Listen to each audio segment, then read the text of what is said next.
మరోపక్క ఇటు ఏపీలోనూ ఈ ఫోన్ ట్యాపింగ్ కేసు ప్రకంపనలు రేపుతోంది. జగన్ హయాంలో షర్మిలతో పాటు వైసీపీ ఎమ్మెల్యేల ఫోన్లు ట్యాప్ అయినట్లు గుర్తించారు.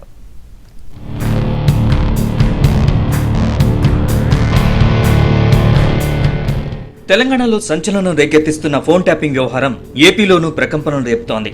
దీనికి సంబంధించిన సమాచారాన్ని ఏపీ అధికారులు తెప్పించుకుంటున్నారు. కేసు దర్యాప్తు పురోగతిపై ఎప్పటికప్పుడు సమాచారం తెలుసుకుంటున్నారు. వైసీపీకి చెందిన కొంతమంది ఎమ్మెల్యేలతో పాటు చంద్రబాబు నాయుడు, ఆయన కుమారుడు లోకేష్ ఫోన్లు కూడా అనధికారికంగా ట్యాప్ చేసినట్లు గుర్తించారు. దీనిపై తెలంగాణ పోలీసులు చేస్తున్న దర్యాప్తులో పూర్తి వివరాలు వచ్చిన తర్వాత ఏపీ వైపు నుంచి ఏం చేయాలనే దానిపై ఓ నిర్ణయానికి రానున్నారు. తెలంగాణలో బీఆర్ఎస్ ప్రభుత్వ హయాంలో ఫోన్ ట్యాపింగ్ వ్యవహారంపై జరుగుతున్న దర్యాప్తులో ఆసక్తికరమైన అంశాలు వెలుగులోకి వస్తున్నాయి. అయితే ఆంధ్రప్రదేశ్లో ఈ ఫోన్ ట్యాపింగ్ వ్యవహారం చర్చనీయాంశంగా మారింది.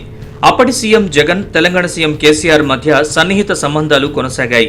ఈ నేపథ్యంలోనే జగన్తో ఆస్తుల పంపకంలో తేడా రావడంతో పాటు వైఎస్ వివేక హత్య కేసులో సునీతకు మద్దతుగా ఉండడంతో ఎప్పటికప్పుడు షర్మిల ఫోన్ను ట్యాప్ చేయడంతో పాటు కాల్ డేటా రికార్డుని తెప్పించుకుని పరిశీలించినట్లు ఏపీ పోలీసులకు సమాచారం అందింది.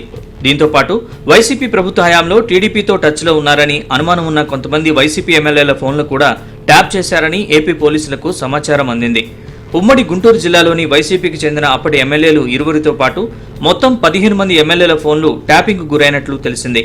Nellore rural MLA Kotamreddy Sridhar Reddy YCP ప్రభుత్వ హయాంలోనే తన ఫోన్ ట్యాప్ అయిందని ప్రకటించడం అప్పట్లోనే సంచలనమైంది.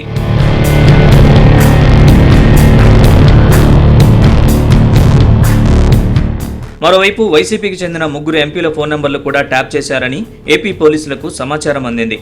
తెలంగాణ భూభాగం నుంచి ఈ ట్యాపింగ్ జరిగినప్పటి నుంచి ఎప్పటికప్పుడు అక్కడి అధికారులు ఏపీలోని వైసీపీ కీలక నేతలకు సమాచారం పంపినట్లు తెలిసింది. తెలంగాణకు చెందిన ఒక ఐపీఎస్ అధికారి కూడా ఏపీ ఫోన్లను ట్యాప్ చేయించడంలో కీలక పాత్ర పోషించారని చెబుతున్నారు.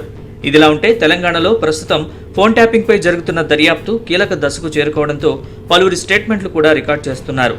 ఈ కేసు దర్యాప్తు ఒక కొలికి వచ్చిన వెంటనే ఏపీ అధికారులు తెలంగాణ పోలీసు అధికారులతో మాట్లాడి సమాచారాన్ని సేకరించాలని నిర్ణయించారు. తెలంగాణ పోలీసుల దర్యాప్తు తుది దశకు చేరుకున్న తర్వాత వారి వద్ద నుంచి సమాచారం సేకరించి న్యాయ నిపుణులతో మాట్లాడిన అనంతరం ఏం చేయాలనే అంశంపై ఓ నిర్ణయానికి వస్తామని పోలీసు ఉన్నతాధికారి ఒకరు ఆఫ్ ద రికార్డుగా చెప్పారు. తెలంగాణ ఫోన్ ట్యాపింగ్ కేసును చూస్తే ప్రొసీజర్ వైలేషన్ ఎక్కువగా జరిగినట్లు తెలుస్తోందని ఆయన వ్యాఖ్యానించారు.